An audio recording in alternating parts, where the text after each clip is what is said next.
आज बहुजन मुक्ति पार्टी का मध्य प्रदेश का 7वां राज्य अधिवेशन संपन्न होने जा रहा है। आज के इस कार्यक्रम की अध्यक्षता कर रहे हैं माननीय अध्यक्ष, राष्ट्रीय अध्यक्ष बहुजन मुक्ति पार्टी दासराम नायक साहब, और मंच में उपस्थित तमाम अगुवेगण, उपस्थित बालाघाट एवं मध्य प्रदेश और अन्य राज्यों से आए हुए तमाम मूल्यवासी साथी, आप सभी को मैं जय मूल्यवासी अभिवादन करते हुए इस मौके पर अपनी बात रखना चाहूँगा। और जैसा कि राष्ट्रीय क्रिश्चियन मोर्चा का राष्ट्रीय स्तर पर अभी अभी कुछ काम की शुरुआत की गई और बहुत पहले से राष्ट्रीय क्रिश्चियन मोर्चा बना हुआ था, परंतु उस पर काम या उस पर फोकस नहीं किया गया था। अभी हम लोगों ने पिछले दिसंबर से इस पर काम करना शुरू किया और संक्षिप्त में इस बात को इसलिए रखना चाहूँगा क्योंकि यहाँ पर काफी संख्या में या कुछ संख्या में जो भी होंगे राष्ट्रीय क्रिश्चियन मोर्चा के सदस्य भी यहाँ पर उपस्थित हैं और अभी कई राज्यों में राज्य अधिवेशन हुए और हो रहे हैं और राष्ट्रीय क्रिश्चियन मोर्चा का बहुत बड़ा सहयोग उनको मिल रहा है और हाउसफुल कार्यक्रम हो रहे हैं। दिसंबर महीना 2024 से हम लोगों ने इस पर काम करना शुरू किया और राष्ट्रीय अध्यक्ष बामसेप के माननीय वामन मेश्राम साहब के अगुवाई में, उनके मार्गदर्शन में 30 जनवरी को हम लोगों ने ज्ञापन सौंपा पूरे भारत में और लगभग हम लोगों ने 145 जिलों में भारत मुक्ति मोर्चा और तमाम अन्य संगठनों के सहयोग से हम लोगों ने 145 जिलों में ज्ञापन सौंपा। ज्ञापन इस बात का था, आप सभी अवगत हैं इस बात से कि भारत का जो माइनॉरिटी जो वर्ग है, अल्पसंख्यक वर्ग है, उसमें ईसाई समुदाय धर्मांतरण के नाम पर सबसे ज्यादा प्रताड़ित है। दिनों धर्मांतरण का झूठा आरोप लगाकर उनके साथ मारपीट करना, चर्च में हमले करना, प्रार्थना स्थलों पर जाकर के उनको परेशान करना, बिना जांच पड़ताल के तुरंत आनंद फानन में FIR कर देना, दूसरे दिन उनको जेल में डाल देना, ये रोज दिन का धंधा बना दिया गया है। और अभी अभी रविवार के दिन हमारे ही एरिया में 2 जगहों पर ऐसी घटनाएं घटी और बातचीत करने के तमाम प्रयास करने के बाद भी हम बातचीत शुरू नहीं किए हैं और तुरंत उन पर FIR दर्ज कर दिया गया छत्तीसगढ़ में। उसका कारण यह है कि छत्तीसगढ़ का जो गृह मंत्री है विजय शर्मा एक ब्राह्मण व्यक्ति है और उसके वजह से वहां ब्राह्मणवादी ताकतें बहुत ही सक्रिय रूप से काम कर रहे हैं और उनको इतना सहयोग मिलता है कि बजरंग दल के RSS के लोग हमारे लोगों को मारते पीटते हैं और पुलिस वहीं पर खड़े रहकर उनकी सुरक्षा करती, जो मार रहे हैं, जो मार खा रहे हैं उनकी सुरक्षा नहीं करते। तो आप सोच सकते हैं कि शासन सत्ता या लॉ एंड ऑर्डर कहां तक गिर चुका है या ब्राह्मणवादियों के इशारे पर कितना नीचे गिर चुका है, ये हम रोज दिन की घटनाओं से ये अंदाजा लगा सकते हैं। तो 30 जनवरी को जो हमने ज्ञापन सौंपा, इन्हीं मामलों को लेकर के हम लोगों ने ज्ञापन सौंपा। उसके बाद 9 जून को हम लोगों ने रैली का कार्यक्रम किया। चूंकि यह नया शुरुआत था और हम लोगों को जोड़ना है, संगठन में विचारधारा बतानी है, हम लोगों ने उस वर्तमान समय की जो घटनाएं घटित हो रही हैं, जो ज्वलंत मुद्दे हैं, उन्हीं मुद्दों को हम लोगों ने लेकर के रैली का कार्यक्रम बनाया।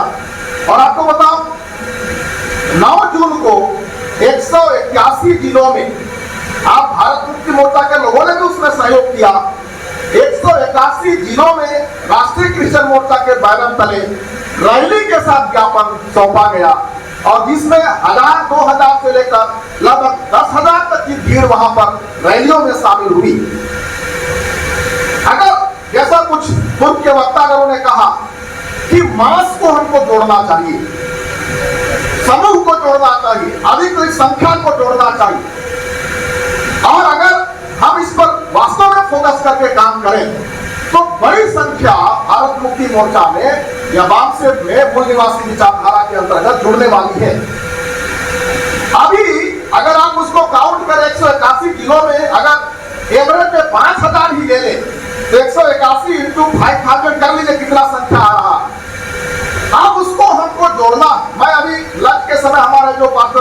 उनसे मैं बातचीत कर रहा था।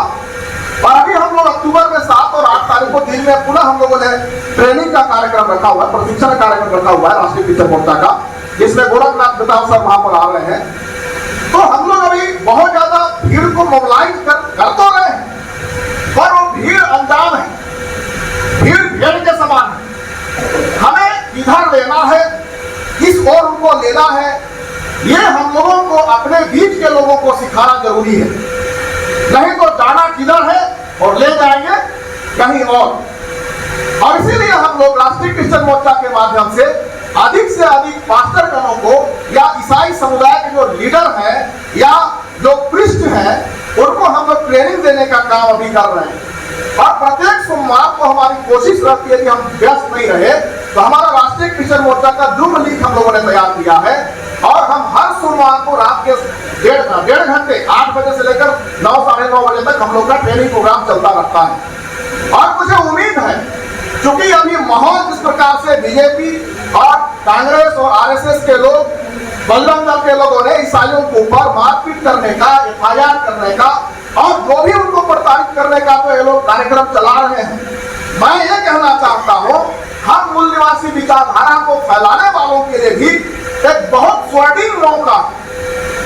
जब लोग पिटाई खा रहे हैं, लाल जूते खा रहे हैं, तो उनको समझाना आसान है। झारखंड के लोगों को हम लोग नहीं समझा पा रहे, क्योंकि वहां सोरेन सरकार है, वहां किसी को लाल जूता खाने को मौका नहीं मिल रहा है। जो सोरेन सरकार ने सबको पाबंदी लगा कर रखा।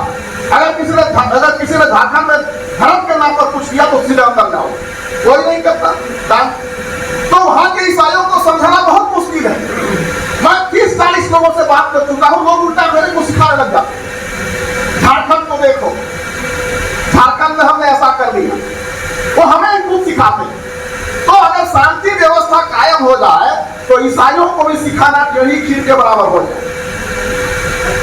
अभी मौका है, जब लाल जूते लोग खा रहे हैं, अभी मौका है हमारे लिए। अब जितना जल्दी उनको समझाने में अपना एनर्जी लगाए और उनको संगठन का विचारधारा समझाकर संगठन में जोड़ने का जितना जल्द हम प्रयास करें उतना ही हमारे लिए अच्छा होगा। अन्यथा बाद में ये अपना हाथ खींच लेंगे, सब शांति हो जाएगा। आपकी बात कौन सुनने वाला है? वो अपने आप में मस्त हो जाएंगे, व्यस्त हो जाएंगे। तो अभी हमारे लिए भी मौका है, क्योंकि हम वे प्रताड़ित हो रहे हैं और बहुत ज्यादा हो रहे हैं भाजपा के शासन में। तो हम लोगों को भी बहुत जल्द ऐसे लोगों के बीच में जाकर के काम करना चाहिए, ताकि विचारधारा के आधार पर मूल निवासियत क्या होता है, मूल निवासी कौन होता है, इस विचारधारा को समझाया जाए। यदि मैं बताऊं, मैं एक पास्टर होने के नाते इस बात को अच्छी तरह जानता हूं। हम लोगों ने 8-10 साल ईसाइयों के बीच में बहुत काम किया है। हम लोग खुद बात सुनते हैं, हम लोग को खुद को बात सुनना पड़ता है कि आप लोग राजनीति कर रहे हो, आप लोग ये कर रहे हो, आप लोग वो कर रहे हो, आप लोग भटका रहे हो, वगैरह वगैरह। हम लोगों ने बहुत कुछ सुन चुका है। कहने का मतलब, आज जो ईसाई समुदाय है वो सिर्फ धार्मिक बातों पर अपना फोकस लगाए रखता है। धार्मिक बातों से अगर हट के आपने कुछ बात किया, इसका मतलब आप जो है हमारी भाषा में संसारिक हो गए हैं, मतलब आप गलत हो गए हैं, आप गलत बात कर रहे हैं, आप राजनीतिक बात कर रहे हैं, क्या मतलब कुछ पाप कर रहे हैं। इस टाइप का उनका जो मनोदशा है बातों को आपके समक्ष रखने का, वो ऐसा है। आप वो सिर्फ धार्मिक बातों को ही महत्व देना चाहते, बाकी बातों से कोई लेना देना उनको नहीं होता। ये स्थिति है। तो हम लोगों को ऐसी परिस्थिति में जब उनको हर जगह लाल जूता खाने को मिल रहा है, हम लोगों ने कई बार बोला कि अगर आपको लाल जूता खाना ही है तो उन लोगों से क्यों लाल जूता खाते हो जो थोड़ा बोतल में लगा के आए रहते, बल्कि हम ही लोगों से 2-4 जूता खा लो, ज्यादा खा लो, हम तो तुम्हारे बिरादरी के हैं। अगर लाल जूता खाने का ही शौक है उन लोगों से, तो तुम हम ही लोगों से खा लो। ऐसे बहुत सारे बातें हम लोगों के साथ होती हैं। और मैं ये कहना चाहूंगा कि बहुजन मुक्ति पार्टी को हमको बहुत जल्द बढ़ाने के लिए कोशिश करना चाहिए, क्योंकि जब वोट की बारी आती है, चुनाव के समय जब आता है, हमारे विचारधारा को लोग कोई नहीं सुनना चाहता है। लोग पैसे में, दारू में, मुर्गा में, न जाने किन चीजों में बिक जाते हैं। आप उनको ढूंढते रहोगे, मिलने वाले नहीं होते हैं।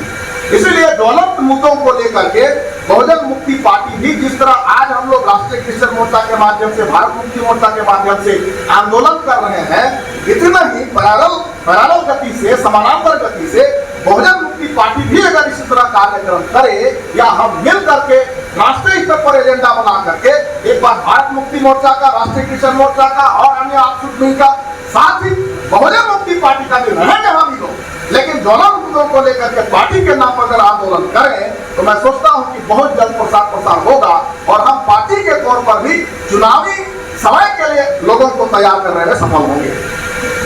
तो जिस तरह से हम हर राज्य में, हर जिले में, हर तहसील में लोगों को मनोनीत कर रहे हैं, पद दे रहे हैं, उसी तरह से बहुजन मुक्ति पार्टी का भी हमको कार्यक्रम चलाना चाहिए ताकि हम लोगों को राजनीतिक समझ लोगों के बीच में पैदा कर सकें। लेकिन जब तक हमारे अंदर राजनीतिक भूख या सत्ता की भूख पैदा नहीं होगी, हमारे लोगों को कार्य कराना बहुत मुश्किल होगी। सत्ता की भूख उनके अंदर पैदा करना जरूरी है। जब सत्ता की भूख पैदा होगी तब उनके अंदर वो चीजें आएगी जो वो कहीं रुकने वाले नहीं होंगे। आप याद रखिए, जब भाजपा की सरकार नहीं थी, कितने बार वे भारत बंद, कितने बार वे राज्य स्तर पर बंद का कार्यक्रम करते थे। हमें भी वो कार्यक्रम करना चाहिए और चलाना चाहिए ताकि लोगों की आंखें खुले और लोग ज्वलंत मुद्दों के साथ साथ बहुजन विचारधारा को समझने पाए और काम कर सके। और आज हमें अध्यक्ष महोदय का सुनना है। मैं समय की पाबंदी के अनुसार मैं इतनी बोल करके अपनी बातों को विराम देता हूँ। समय देने के लिए बहुत बहुत धन्यवाद। जय बोले। बहुत बहुत धन्यवाद।